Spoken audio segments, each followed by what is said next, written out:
Maintenant branché sur Télé 50 en train de suivre ces magazines où nous allons spécifiquement aujourd'hui parler football de la République démocratique du Congo. Nous allons faire une analyse, nous allons entrer des pleins pieds dans le cœur du football de la République démocratique du Congo. Vous le savez, la RDC est pratiquement à 180 minutes de sa qualification à la CAN Afrique du Sud 2013. Après 3 éditions de la CAN manquées, nous allons revenir sur les chances, les possibilités de la République démocratique du Congo d'être présente à cette Coupe d'Afrique des Nations qui va se jouer en Afrique du Sud. Et pour en parler, nous n'allons pas seulement nous focaliser sur la participation de la RDC à la CAN, nous allons également chercher à en savoir un peu plus sur l'évolution du football en général en République démocratique du Congo au niveau des clubs, au niveau des entités, avec notamment un invité des marques. C'est une première.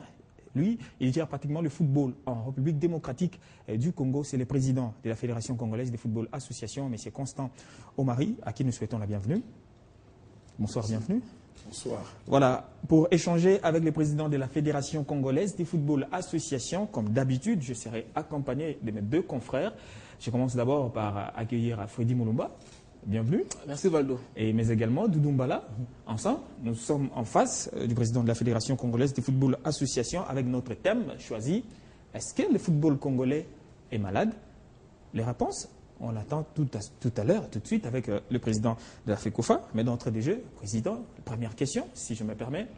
Première question d'abord. Qu'en est-il de ces derniers matchs, de ces 2 derniers matchs qualificatifs pour la CAN 2013 de la part de la RDC? Qu'en est-il, qu'en est-il, c'est que l'équipe nationale a évolué. Les 2 derniers matchs, l'équipe les a remportés puisque l'équipe s'est qualifiée. Maintenant, nous sommes à 180 minutes de la qualification, c'est-à-dire que les 2 premiers matchs, l'équipe les a gagnés. Maintenant, nous attendons le prochain adversaire que vous connaissez, la Guinée équatoriale. Donc, je pense qu'il y a une marge de progression et qui devra être confirmée pour le match contre la Guinée équatoriale. Vous qui gérez pratiquement le football, quand il y a eu tirage au sort et que la RDC est tombée sur la Guinée équatoriale, votre première réaction était quoi? Mais je voudrais d'abord vous dire que ma réaction dépendait moins du tirage au sort que de l'adversaire et de la détermination qui était la mienne ainsi que toute l'équipe du comité exécutif et le staff technique. Nous nous étions déjà dit que quel que soit l'adversaire sur qui nous allions tomber cette fois-ci, l'objectif était d'aller en Afrique du Sud. Donc, quand nous sommes tombés sur la Guinée équatoriale, il y a eu un soulagement, un ouf de soulagement, étant donné que nous partions favoris par rapport à cet adversaire, mais ce qui ne signifie pas qu'il faut le sous-estimer. Vous le dites bien, il ne faut pas sous-estimer la Guinée équatoriale, mais comment alors la RDC va-t-elle se préparer pour affronter les Équato-Guinéens qui sont également très déterminés quand on sait que c'est un des pays qui a organisé la dernière Coupe d'Afrique des Nations? Bon, le simple fait d'organiser la CAN ne signifie pas qu'on est une grande équipe parce que le grand avantage qu'on a, c'est d'être automatiquement qualifié. Donc la Guinée équatoriale n'a pas joué les préliminaires. Mais ce qui est sûr, c'est que c'est une équipe qui s'est sérieusement préparée en prévision de la CAN passée. Ils ont réussi à naturaliser quelques joueurs étrangers. Ils ont formé une équipe qui est allée jusqu'en quart de finale. Ce qui leur a permis d'espérer dans le futur. Et ce futur proche, c'est le match qui va nous opposer à eux parce que depuis la CAN, la Guinée équatoriale n'a pu rencontrer un adversaire sérieux. Donc le seul adversaire sérieux en face, ce sera la République démocratique du Congo. J'ose croire que puisqu'ils ont été à la phase finale en tant que pays organisateur, ils ont la même motivation pour aller à la prochaine phase finale qui aura lieu en Afrique du Sud.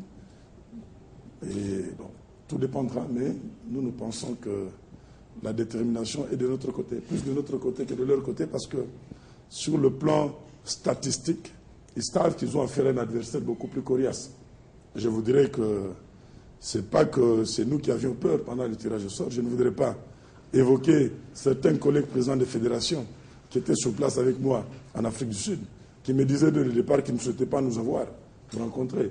C'est que la peur se trouve un peu partout. Alors, on va faire circuler la balle. Freddy Moulumba, ouais, vous avez la parole. Merci Valdo. On est déjà très heureux d'être avec le président de la fédération pour une première sur Télé 50. Alors, le président venait de dire tout à l'heure, par rapport au tirage contre la Guinée équatoriale, vous avez dit que c'est plus la RDC qui part favorite. Et en vous référant aux statistiques, vous dites que nous sommes légèrement au-dessus. Alors, quand on jette un coup d'œil dans le tout dernier classement FIFA, on voit que la Guinée équatoriale est devant la RDC en tout et pour tout, en Afrique et au monde, 111e au niveau mondial et RDC 114e. On va également 29e au niveau africain, la RDC 31e. Est-ce qu'on peut toujours croire que la RDC est favorite? Écoutez, c'est très simple. Comment se fait le classement FIFA? Oui. Nous, ça fait 3 participations auxquelles nous n'avons pas, de la CAN, auxquelles nous n'avons pas participé. Oui. N'est-ce pas, nous avons été absents. La Guinée équatoriale, comme je l'ai dit tout à l'heure, était pays organisateur. La Guinée équatoriale n'a pas joué les éliminatoires. Oui. Auquel cas, elle n'aurait pas profité de ces ratios qui l'a mené à ce niveau-là. Donc, ce sont des ratios utilisés tout simplement parce que la Guinée équatoriale a joué la dernière phase finale. Et ce ne sont pas des ratios objectifs pour la simple raison que c'était un pays qualifié d'office. Et ensuite, vous permettez, oui. Cette équipe est allée en quart de finale. Oui. Donc, ce sont ces ratios-là. Par contre, si nous avions joué la dernière CAN, la Guinée équatoriale ne serait pas devant nous. Et d'ailleurs, aujourd'hui, le débat, il se trouve tant au niveau de la CAF qu'au niveau de la FIFA. Oui. Il y a des gens, des voix qui s'élèvent pour estimer que le classement FIFA ne reflète pas réellement la valeur intrinsèque des équipes. Parce qu'aujourd'hui, prenons le cas d'exemple, vous allez retrouver la France devant le Brésil, oui. N'est-ce pas? Et le Brésil qui a lourdement chuté. Voilà. Maintenant, pratiquement, est-ce que la France est plus forte que le Brésil? Non. Tout dépend des ratios qu'on donne. La France a joué quelques matchs amicaux, mais avec des adversaires faibles. Oui. Ils ont eu des ratios, et ça s'est vérifié lors de la dernière Coupe d'Europe, la phase finale. Mais quand vous jette un coup d'œil dans les contextes actuels, on sent que la Guinée équatoriale a beaucoup progressé que la RDC. Est-ce que vous allez dire que la RDC, par rapport à ces matchs joués contre une équipe de Seychelles ou encore une équipe de Togo, pratiquement avec de joueurs qu'on ne connaît pas, est aussi supérieure sur la Guinée équatoriale? Non, non. Je pense qu'il ne faut pas voir de ce côté-là. Il faudrait que vous preniez le temps pour aller analyser les bases. Parce qu'il y a des ratios. Quelles sont ces bases? Il y a des ratios. Ça dépend d'abord de la cotation de l'adversaire que vous rencontrez. Oui. N'est-ce pas? Vous pouvez gagner. Je peux battre aujourd'hui le Seychelles, mais quelle est la cotation du Seychelles? À ce moment-là, même si je gagne, au lieu d'avoir, par exemple, 10 points, j'aurai 4 ou 5, suivant la cotation de l'adversaire. Mais si je bats le Cameroun, j'aurai une cotation beaucoup plus relevée parce que c'est une équipe bien cotée. Si je bats la Zambie aujourd'hui, championne d'Afrique, j'aurai encore plus de ratios. Donc ça se fait un peu suivant les ratios. Mais je ne pense pas, honnêtement, qu'il faille se baser sur le classement FIFA. Et moi, je vous ai dit que, pour nous, l'élément le plus objectif, c'est que cette équipe de la Guinée équatoriale a joué la phase finale en tant que pays organisateur. Elle est allée jusqu'en phase finale. C'est une équipe qui a fourni beaucoup d'efforts. Et à 70%, les joueurs ne sont pas des Équato-Guinéens de naissance. Ce sont la plupart soit des Brésiliens ou des Angolais. Mais c'est qui est une chose normale actuellement dans le football.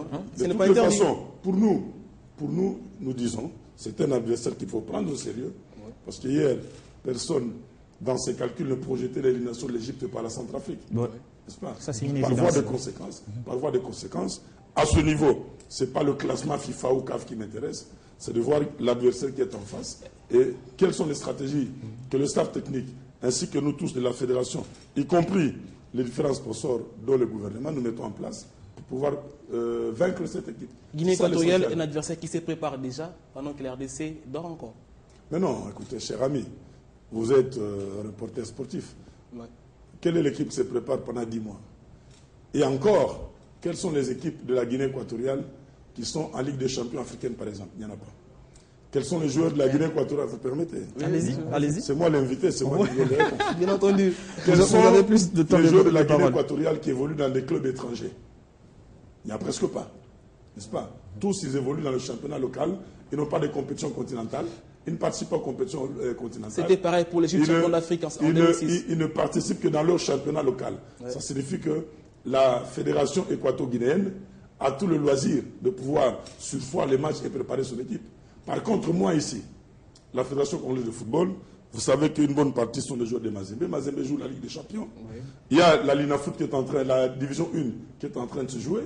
Il y a les joueurs qui sont à l'étranger, qui vont bientôt démarrer avec leurs équipes. Et vous savez qu'il y a le calendrier universel qui ne nous autorise qu'à utiliser les joueurs pendant les plages prévues à travers le calendrier universel. C'est que nous avons plus de contraintes pour bénéficier de la disponibilité de nos joueurs par rapport à eux. C'est déjà un handicap pour la RDC. Mais je ne pense pas que ce soit un handicap. Je ne pense pas que ce soit un handicap. Puisque nos joueurs, ceux qui évoluent dans les championnats locaux, à la division 1, sont en train de jouer, n'est-ce pas? Ceux qui évoluent à l'étranger sont en train de s'entraîner pour préparer le démarrage du championnat, saison 2012-2013. De leur championnat. Donc il n'y a pas d'handicap. Je ne pense pas qu'il faille être aussi pessimiste que vous le croyez. Doumbala. Je voudrais revenir justement sur cette rencontre très importante pour la RDC contre la Guinée équatoriale, comptant pour le dernier tour, comme vous l'avez dit.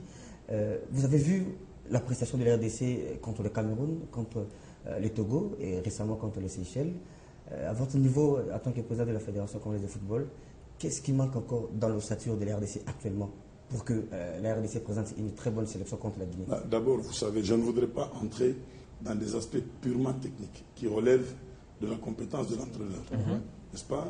Le président de la Fédération, son rôle, c'est de ne pas commencer à dire tiens, pourquoi celui-là a joué, celui-là non. Ça, mais vous avez quand même mais les averti. Vous êtes un homme averti. J'arrive. Vous savez que contre le Seychelles, par exemple, quand je vois le milieu du terrain, nous n'avons pas joué avec Cédric Makadi. Lui, c'est lui, le métronome au niveau du milieu, tout simplement parce qu'il est indisponible. Et il y a un Bobo au niveau de la cheville. Il y a certains joueurs qui n'ont pas répondu à l'invitation. Ça signifie que contre le Seychelles, le dispositif qui a joué n'était pas le même dispositif. Okay. Contre le Cameroun, il s'est posé le même problème. Il y a Mbokani qui venait de rentrer et qui devait s'intégrer dans le système. Mais moi, je pense que l'équipe au stade aujourd'hui, c'est une équipe qui est en train de connaître une marge de progression. L'entraîneur en est conscient. Ce n'est pas pour rien qu'il m'a présenté une liste de 45 joueurs préavisés. Je crois qu'il faut lui faire confiance. C'est un grand entraîneur. Il aura suffisamment de temps pour parfaire son ossature. Et vous avez vu le match contre le Cameroun au Cameroun. L'équipe n'a pas démérité. C'est peut-être l'inexpérience qui a fait que l'équipe a mieux joué que le Cameroun. Voilà. C'est l'inexpérience qui a fait que nous puissions concéder un pénalty, alors que l'attaquant camerounais n'était pas dans l'axe du but. Donc je crois qu'il faudrait faire confiance à tous ces jeunes, faire confiance au staff technique.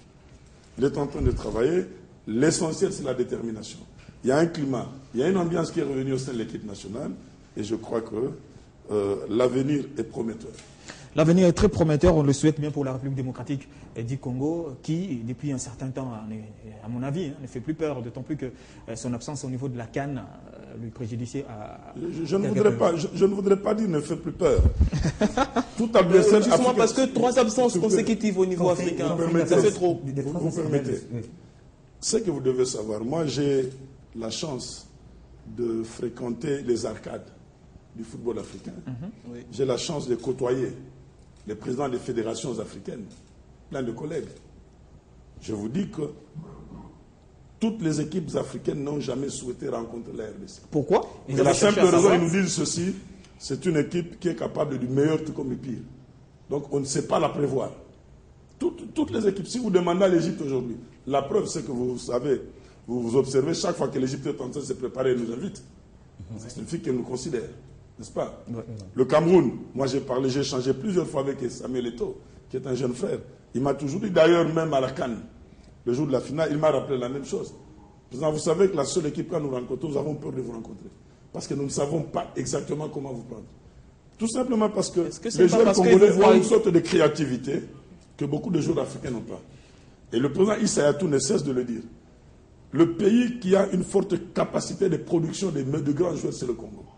Peut-être qu'il se pose encore certaines conditions. C'est lui qui a été, semble-t-il, derrière. Il a mis un peu de pression lors de la première édition du CHAN. Vous étiez un peu bousculé par ce que vous venez de dire tout à l'heure, pour faire une très bonne prestation. Mais non, vous savez, il est ressortissant de l'Afrique centrale.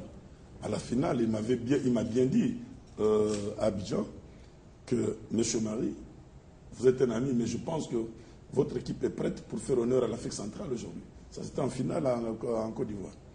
Il m'a dit, écoutez, si l'équipe ne gagne pas aujourd'hui, vous m'aurez sur vos épaules. Mais et l'équipe a bien joué, donc vous avez vu. Moi, je pense que je reste optimiste. Bien sûr qu'il y a des petits problèmes qu'il faille arranger ci et là, mais il faut croire en cette équipe nationale. On croit. Parce que ce n'est pas normal que vous ayez des clubs, je prends par exemple le cas de Mazembe, qui va